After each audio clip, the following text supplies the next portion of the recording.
Hello everyone, this is Nicholas. I have two 12.9-inch iPad Pros, the 2018 iPad Pro and the 2021 iPad Pro. In this video, I'm gonna break down to you the major difference between them and also tell you why if you have the 2018 iPad Pro, you don't really need to rush to upgrade it. First of all, let's talk about the display. No one will argue that the iPad Pro has the best display pretty much among the entire tablet market. But what's the major difference between the 2018 model and the 2021 model? Let's dig into it. On our left-hand side is the spec of the display for the 2021 model, and on our right-hand side is the spec for the 2018 model. The main difference is that the 2021 model is using mini LED, while the 2018 model is using regular LED. So, what is mini LED by the way? The mini LED is a new display technology that Apple has been developing for years. It is 120 times smaller in volume than a regular LED. To give you a sense of scale, imagine you have a subway footlong. It will shrink to the size of an ant. That's how incredible the mini LED is. Because they are so small, Apple is able to pack 10,000 mini LEDs into the 12.9-inch iPad Pro. And then Apple subdivided these mini LEDs into 250 local dimming zones. Depending on the content of the display, the new iPad Pro can control the brightness of each individual zone precisely. The result is the black will look blacker, the white will look whiter, and the details will pop right in front of your eyes. While the 2018 iPad Pro can produce 1000 nits at full screen brightness. The new 2021 iPad Pro can produce 1600 nits at peak screen brightness. So that's a 60% increase in terms of brightness. For someone who's obsessed with gadgets, I totally pitched my tent. Everything sounds fantastic, but how does it really look like when we put it side by side with our 2018 iPad Pro? Why don't we find out? Here are my 2018 iPad Pro and my brand new 2021 iPad Pro putting side by side in my living room with plenty of natural sunlight to represent normal daily use. Without telling you which is which, can you really tell the difference? To me, I can't, unless I put the iPad only 1 inch away from my eyes, but that's not a normal person will do. So my take is, despite the fact that the mini LED is a technological breakthrough, which allows the 2021 iPad Pro to carry the XDR brand just like the Pro display that Apple is selling for thousands of dollars. It shouldn't be your primary reason to upgrade from the 2018 iPad Pro to the 2021 iPad Pro, unless you watch hours of Netflix on your iPad Pro every night on your bed. Otherwise, I think the liquid Retina display of the 2018 iPad Pro is more than enough. Okay, if the mini LED shouldn't be the primary reason for the upgrade, so how about the M1 chip? Let's talk about it. The M1 chip that Apple released last year is a major success. The Apple MacBook Air with the M1 chip was the best-selling laptop in the last few quarters. So Apple CEO Tim Cook decided to take the M1 chip from the MacBook Air and put it into the iPad Pro, hoping that by doing so, he can repeat the success of the year 2020 one more time this year. When Apple introduced the 2018 iPad Pro, it was equipped with the A12X Bionic chip, which at the time is a very capable computer processor. By putting the M1 chip from its Mac lineups to the iPad Pros, meaning that Apple has taken the radical step of moving the iPad Pros away from the A-series chips altogether. This makes the new 2021 iPad Pro 50% faster than last year's model and 70% faster than the 2018 model based on benchmark tests. But how often have you heard anyone ever complain about the speed of the iPad Pro in the last couple years? Almost none. So what can you do with the extra 70% of computer power? I honestly don't know. It almost feels like that it is way too powerful for an iPad. Do you know what I mean? It feels like that you own a Lamborghini and then you get stuck in traffic every single day. The limitation is really not the hardware, but what can you do with the hardware? In terms of computer power, the 2021 iPad Pro is as powerful as the 2020 MacBook Air with the M1 chip, but only runs on iOS. Then, why didn't Apple put the Mac OS such as the Big Sur into the iPad Pro, making it the first time that you can operate the Mac OS on a touch screen? Wouldn't that further increase the demand for the iPad Pro? Well, from a technical perspective, Apple can do that for sure.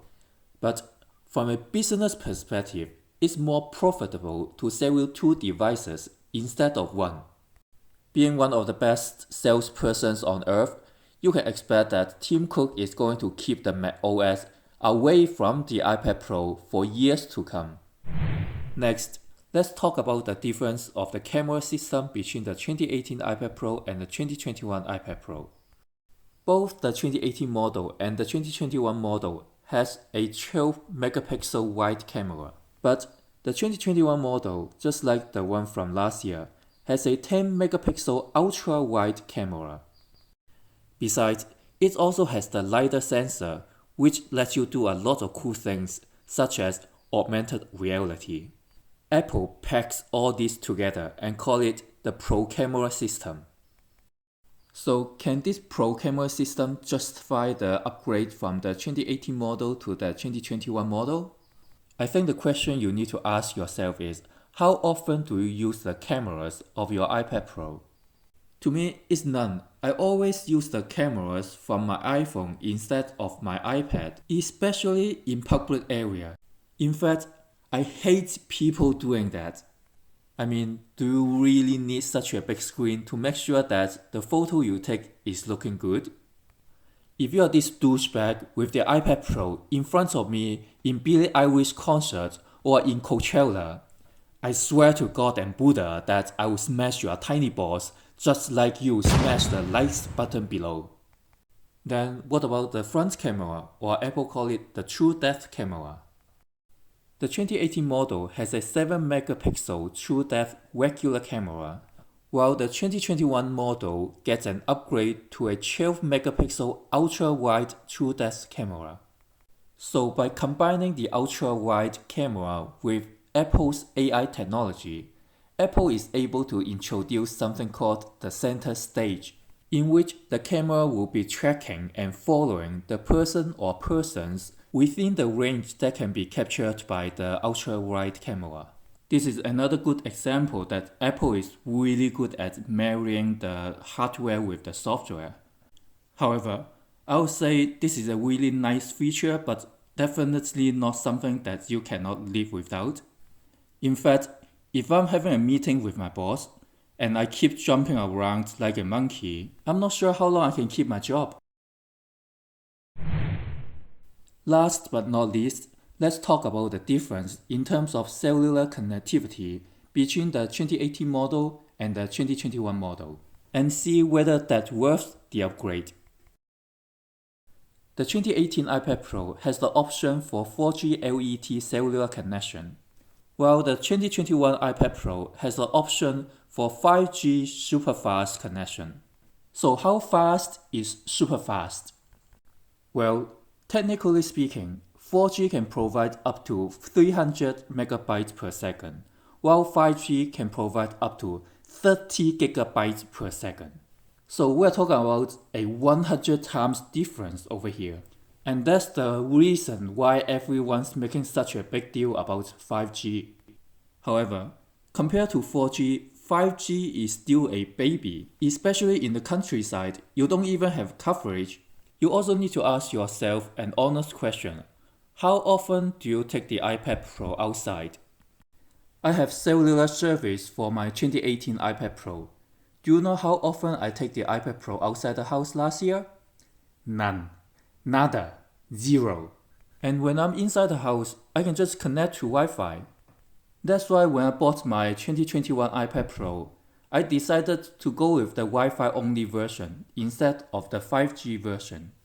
So in my opinion, 5G shouldn't be a reason why you want to upgrade from the 2018 model to the 2021 model as well. So if all these are not the reasons to upgrade from the 2018 model to the 2021 model, then why did I buy the 2021 model? Am I being hypocritical, or I'm not preaching what I'm practicing? Well, to be fair, I think you can say that. Despite my mind told me that it's not worth it, I simply follow my heart and surrender myself to the irresistible Apple's marketing campaign. And that's the same reason why men always fall in love with bitches. So don't get me wrong, I'm not saying that the 2021 iPad Pro is a bitch. In fact, I think it's the best tablet on the market right now, period. The bitch over here is Tim Cook, who's still not willing to put the Mac OS onto the iPad Pro because of profit.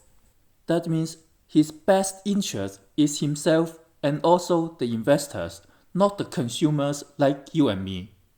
So, if you have a 2018 iPad Pro, you are still happy with it, and you don't have a money tree at home, and you also have a bigger and more rational brain than me, then you should tell Tim Cook, hey bitch, unless you put the Mac OS on the iPad Pro, otherwise, you are not gonna get another penny from me. So there you have it. What do you think? Are you thinking about upgrading it, or are you thinking about holding off? Please let me know in the comment section below. And if it's your first time here, please consider subscribing to my channel for similar videos. And if you don't mind giving me a thumbs up, I'll greatly appreciate that. Thank you very much for watching. I'll see you in my next video. Stay safe. Bye for now.